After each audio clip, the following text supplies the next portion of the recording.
தாங்க. யாரு? எத்தனை போலீஸ் அது? லேடிஸ் தான். எத்தனை பேரு? 2 பேர் இருந்தாங்க.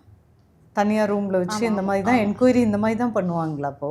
அது தெரியல, எனக்கு தெரியாது. அவங்க அந்த மாதிரி என்ன பண்ணாங்க. பட் நீங்கள் ட்ரெஸ்ஸை கழட்ட மாட்டேன்னு சொல்லலையா? நான் என்ன சொல்ல, முடிய பிடிச்சி அடிப்பாங்கல்ல, அதை நம்ம எதுவும் கேட்க முடியாது. அவங்க சொன்னபடி செய்யணும். அந்த இடத்துல நம்ம அங்கே வந்துட்டோம்னா நம்ம அவங்க கண்ட்ரோலு. நம்ம சாப்பிட்றதா இருந்தாலும் அவங்கள கேட்டு தான் சாப்பிட்ணும். பாத்ரூம் போகிறதாலும் அவங்கள கேட்டு தான் போகணும். நம்ம ஒரு ட்ரெஸ்ஸு மாற்றினாலும் அவங்க கேட்டு தான் செய்யணும். அந்த மாதிரி உள்ள அந்த ஜெயிலு உள்ள போயிட்டோன்னா நம்ம இஷ்டத்துக்கு இருக்க முடியாது. நம்மளே இருக்க முடியாது. என்கொயரி இப்படித்தான் பண்ணணும்னு ஒரு முறை இருக்குல்ல, அந்த முறைக்கு மேலே உங்களை ட்ரெஸ்ஸை கழட்டிட்டு நீங்கள் அடித்தாங்கன்னு நீங்கள் சிம்பிளாக சொல்கிறீங்க. பட் அது எவ்வளோ பெரிய ஒரு கொடுமை.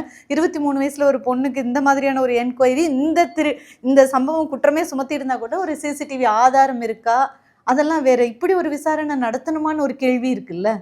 சட்டத்தில் இந்த மாதிரி விசாரணை பண்ணணுன்றது நம்ம சட்டமே இல்லையேம்மா. அந்த மாதிரிலாம் என்ன பண்ணாங்க தான். எத்தனை முறை அப்படி பண்ணாங்க? 3 நாள் வந்திருந்தாங்க தொடர்ந்து. 3 நாள் வந்து அந்த மாதிரி என்னை கேட்டாங்க. இப்போ கேட்டது எங்கன்னா எனக்கு தெரிஞ்சா கூட சரி, தெரிஞ்சு சரின்னு சொல்லிடலாம். ஏன்னா இவ்வளவும் உள்ள வந்தாச்சு, இதுக்கு மேலே பொய்ய மறைச்சு என்ன ஆக போகுதுன்னு சொல்லிடலாம். எனக்கு எதுவுமே தெரியாது. உங்க வீட்டுக்காரர் எங்க இருக்காரு போறான்னு என்ன தெரியாது. இவன் தான் தப்பு பண்ணலை, நானுமே பண்ணலை அதை. ஆனால் பண்ணன்ட்டு இவ்வளோவும் என்னை அசிங்கப்படுத்துறதும் இல்லாமல் இன்னும் டிவியில் போட்டு என்னை அசிங்கப்படுத்துறாரு.